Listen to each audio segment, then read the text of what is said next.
Hey guys, how you doing? Luna here with a new video. Welcome back to the channel, and today I'm recording one of my favorite type of videos to record, and that is the Overrated series, where I take your favorite artists, albums, or songs and ask the question, are they overrated? And the reason why today's video is special, more special than any other Overrated episode, is because we're talking about probably one of my favorite artists of all time. Alongside with John Lennon, George Harrison, and Ringo Starr, he created one of the greatest discographies, if not the greatest of all time. He is Paul McCartney, and honestly, if I kind of feel attached to a certain artist, and I feel like I care about him and I want him to do well in life, that is Paul McCartney. And I'm gonna be honest, it's not easy for me to be unbiased when it comes to Paul, because again, like, it's more than just me enjoying his music. I actually do care about the human being behind the music. So I'm gonna try my best. I do have some things about Paul that I want to say in this video, some things that I like, some things that I don't like. So I think this is gonna be a really interesting video.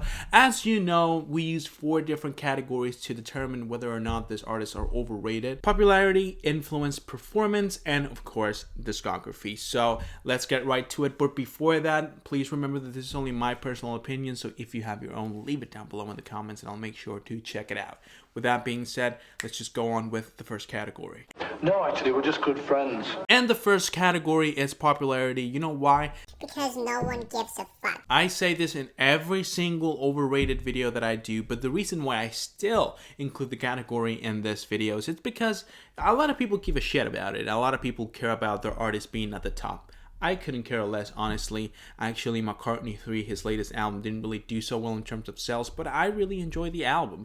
And actually, most of my favorite albums come from a really underground scene, so I really don't care whether or not someone's, popular or not. But in the case of Paul McCartney, I think it's pretty safe to say that he's not overrated. He's one of the most popular people that have come out of the music industry. You know, he was with the Beatles in the 60s, which was the most popular band of all time. Like, no one was at the level of popularity that the Beatles were in the 60s. Maybe Michael Jackson comes close, but I think that it even surpasses Michael Jackson. You know, the Beatles were this sort of like almost a religion that everyone wanted to know what the next thing the Beatles was going to come up with.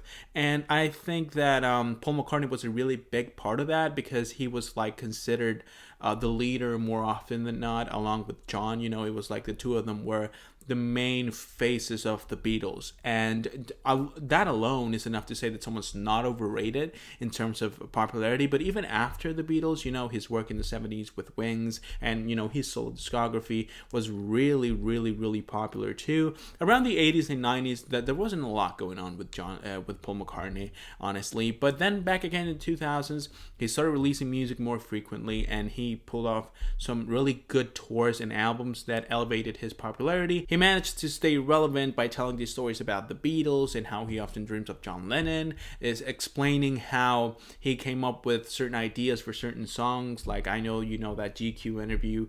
If you don't, definitely recommend it, because it's a really interesting interview, you know, and I feel like he's done a really good job maintaining his relevance. Participating in a lot of these different like Beatles projects also really helps him a lot. So yeah, definitely he's not overrated in terms of discography. I don't think anyone would argue that.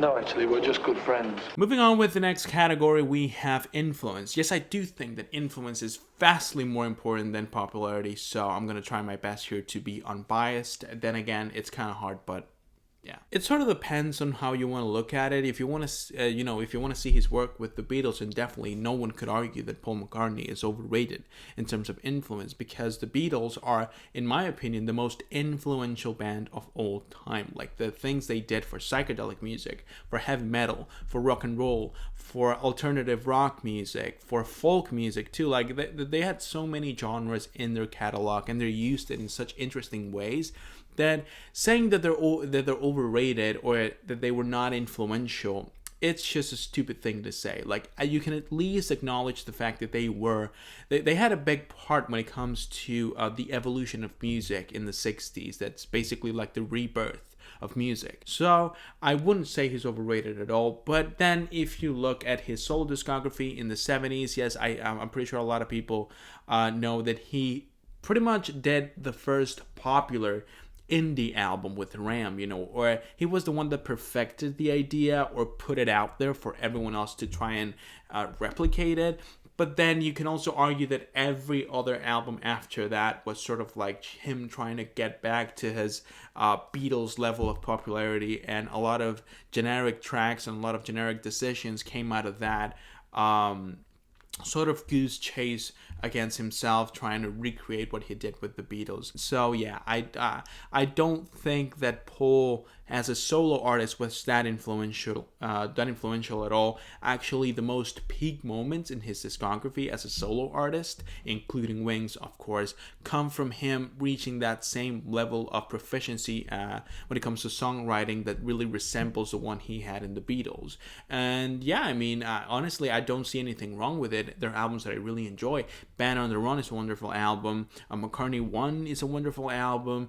And there's a few more that you can tell that he does know how to write a good song, obviously. But from that, saying that he influenced anyone after what he did with the Beatles, I don't really think so. I think the most influential thing he did after the Beatles was just the creation of Ram, which is pretty much, again, for a lot of people is the first indie album. It's not, but for a lot of people it is, and that's already enough for me to say, okay, he has a little bit of influence as a solo artist. But if you take away his work with the Beatles, he would be pretty overrated in terms of influence. But because he participated in the Beatles and he was one of the most innovative members of the band, I don't think we should take away his work with the Beatles, and his work with the Beatles is more than enough to give him a spot as one of the most influential people in music history. So yeah, I don't think he's overrated in terms of influence. No, actually, we're just good friends. Now let's go with performance. This is one of the most important things an artist must have in order for me to enjoy his music. It doesn't necessarily need to be technical ability.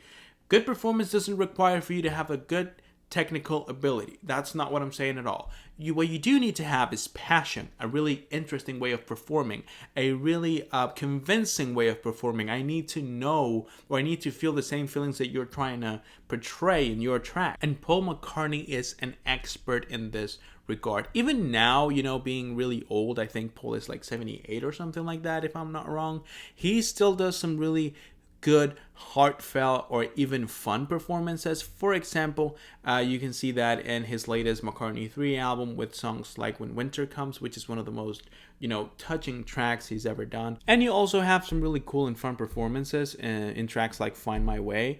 But if you go back to the 70s or, his Beatle years, you'll find some of the best performances ever. Go ahead and listen to a song like Oh Darling. The level of passion in that song is incredible. Go listen to a song like I've Got a Feeling, for example, how playful he was with his voice in tracks like Get Back. Listen to a track like I Will, and then right before that track comes in, you have Why Don't We Do It on the Road, which is one of the most gruesome performances in a Beatles song. And also, you have a lot of times where he was just reaching some crazy notes. For example, in his cover of Long Tall Sally, in songs like Kansas City, in songs like I Saw Her Standing There, that's a really cool performance. Like he had this wonderful balance of what's melodic and what's just so energetic and rock and roll-ish, with this screaming voice that he had was so amazing, and he kept it through the 70s, making songs like Band on the Run, making songs like Monkberry Moon Delight, which is an amazing track thanks to his performance. It's crazy that in the same album you can have a song like Dear Boy or Ram On, and then you have Monkberry Moon Delight and Eat at Home, for example. It's wonderful. You listen to a song like Maybe I'm Amazed, and his voice goes from really melodic and really beautiful to screaming and passion and pain. It's amazing. He's one of the best performers of all time. I love the way he sings. I love how comfortable he is with his voice. And again, even though he kind of lost his voice around the 80s and 90s, he can still put on some amazing performances in tracks like Flaming Pie, for example. It was really cool. I'm gonna say it again, and I'm probably being really annoying. There isn't a single fucking chance that I say that Paul McCartney is overrated in terms of performance. His performances are amazing, have always been. You have some lows here and there, especially in the 80s, but who gives a fuck about them? When it comes to Paul at his best and his prime, there was almost nobody that could sing and perform as well as he did. So yeah, he's not overrated at all. You look like you're How's having... that? Oh, I thought that was well done. Well, Cute? Now let's go with the most important category out of this whole video, and that is discography. And regarding discography, there are a few rules I want to follow, and that rule is that I'm not counting any Beatles record, okay? For a lot of you, that may be cheating, but because I counted the Beatle years in previous categories, but the thing is that I believe that popularity, influence, and performance are not really that affected by the rest of the band, but when it comes to the actual songs and the discography, I do believe that, you know, the rest of the band members had a really big footprint when it comes to Paul's style and his way of creating the music, which is what I care about. And without him, Paul's discography is not really that impressive. You do have some really good highs. Band on the Run, Ram, McCartney 1. Tug of War is a decent album. You know, you also have Back to the Egg, which is it's a good album. You have Flaming Pie. Those records are good. But the thing is that you have so many lows. Red Road Speedway is an album that for me it's mid. Wings at the Speed of Sound, it's incredibly mid album. You also have McCartney 2, which was a really weird attempt of going like synth pop, experimental, a horrible album. And then you have every single album from the 80s a fucking mistake, except for Tug of War, even though that album has a few really bad tracks. Then you go to the 90s and the things don't really change. For me, out of the entire 90s catalog, the only album I can really save is Flaming Pie. And then you do have some really good, some really decent albums. For example, Chaos and Creation in the Backyard from 2005 is not a bad album. I do enjoy a lot of the tracks in it too. And New in 2013 or 2012, I don't remember exactly, was a good album too. I enjoyed it. But the thing is that none of these albums reach the high that an album like Ram and Band on the Run reached in the beginning of the 70s. So I do feel like Paul McCartney, considering that he's one of the most respected artists of all time, is kind of overrated when it comes to his discography. Again, this is without counting the Beatles albums, because if we do count those, you only need one of those albums and he would already not be overrated. Like the Beatles albums, most of them are a 10 out of 10 for me, but I don't think we should count them. So if we don't, I do feel like he's overrated in terms of discography, because you have so many bad albums and so many bad decisions, and it feels like Paul stopped trying to do something new and just settled for trying to make melodic music that people listen to on the radio. That's not bad exactly, but it's not interesting, right? It's not something, it's nothing to do with what Paul used to do in albums like Ram and albums like Band on the Run, like Bluebird, for example, Jet, Band on the Run, the title track, Let Me Roll It.